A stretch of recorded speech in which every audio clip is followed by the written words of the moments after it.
첫 번째 큐브의 키워드는 무엇을?이라는 키워드를 가지고 왔습니다. 경북 구미 빌라에서 3세 여아를 빈집에 방치해 숨지게 한 혐의로 기소된 김모 씨에 대한 선고 공판 잠시 전에 열렸는데요.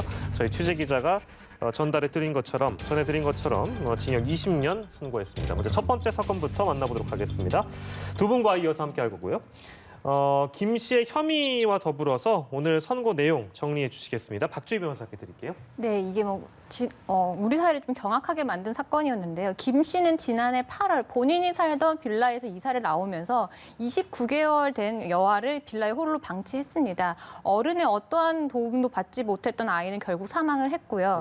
근데 당시 이 사건이 알려지게 된 거는 외할머니로 알려져 있던 김 씨의 어머니, 그러니까 석 씨가 이 사망한 아이를 발견해서 경찰에 신고하면서 이 사건이 알려졌는데 유전자 검사 결과 사망한 아이의 친모는 이 김 씨가 아니라 외할머니로 알려져 있던 이 김 씨의 어머니인 석 씨로 밝혀졌습니다.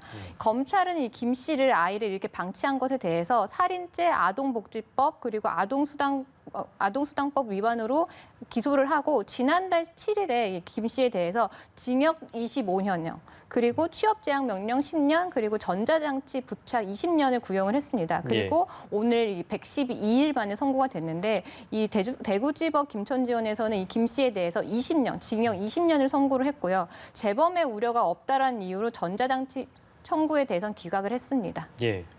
김수민 평론가께서는 오늘 이 선고에 대해서 어떤 평가를 해주시겠습니까? 네, 검찰 구형이 25년이었고 다소 차이가 나는 부분들이 있는데요.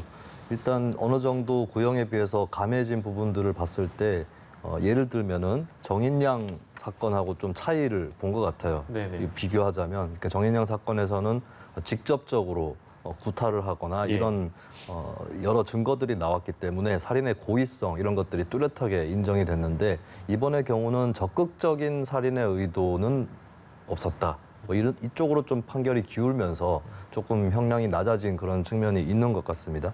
그리고 전자발찌 이 부착에 대해서도 기각이 됐는데 이 부분은 사실 이제 범죄자의 어떤 종류라든지 부류 이런 것들을 따져서 재판에서 결과가 나올 수 있는 대목이고 이를테면 뭐 성범죄자라든지 이런 쪽에게 주로 나는 판결이었기 때문에 굳이 그렇게까지 할 필요는 없다. 어차피 20년의 어떤 중형을 선고를 받은 입장이기 때문에 전자발찌까지 부착할 필요는 없다. 이렇게 재판부가 판단을 한 것 같습니다. 예, 알겠습니다.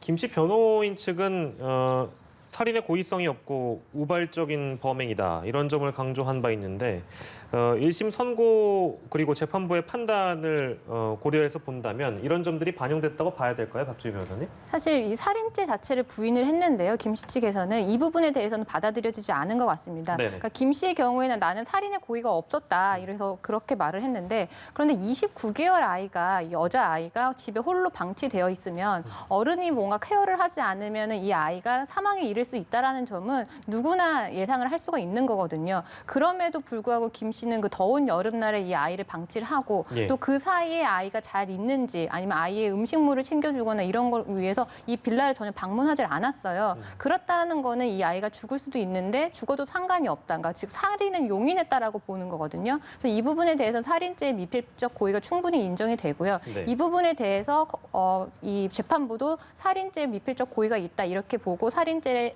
대해서 처벌을 한 것 같습니다. 예. 처음에도 저희가 전해드린 대로 오늘 이 선고는 어머니로 애초에 알려졌다가 이제 언니로 밝혀지게 된 것이죠. 김모 씨의 선고 내용인 것이고 성모 씨, 48살 성모 씨, 숨진 아이의 친모로 밝혀진 이분에 대한 재판은 아직 진행 중인데요. 오늘 이 재판 내용이 어떤 영향을 미칠 거라고 우리가 좀 전망해 볼 수 있겠습니까? 일단 성모 씨가 기소된 혐의들을 살펴보면은 오늘 이 김모 씨 재판에서 다뤄졌던 것과는 좀 다른 차원에 있는 그런 것들이거든요. 두 가지가 크게 있는데 첫 번째는 미성년자 약취입니다. 그러니까 아이를 바꿔치기 한 부분, 거기에 대한 혐의가 기소가 돼 있고 그리고 이제 사체 은닉 미수 이 부분인데 사실 이것은 김모 씨 재판하고는 좀 별도의 차원에 있기 때문에 따로 입증돼야 될 그런 차원의 좀 성격이 있다고 봐야 될 것 같고 특히 이제 성모 씨 같은 경우는 사체 은닉 미수에 대해서는 부인을 하고 있지 않습니다. 인정을 하고 있는데 문제는 미성년자 약취, 아위 바꿔치기 이 부분에서 예, 평론가님, 부인을 잠시만요. 하고 있습니다.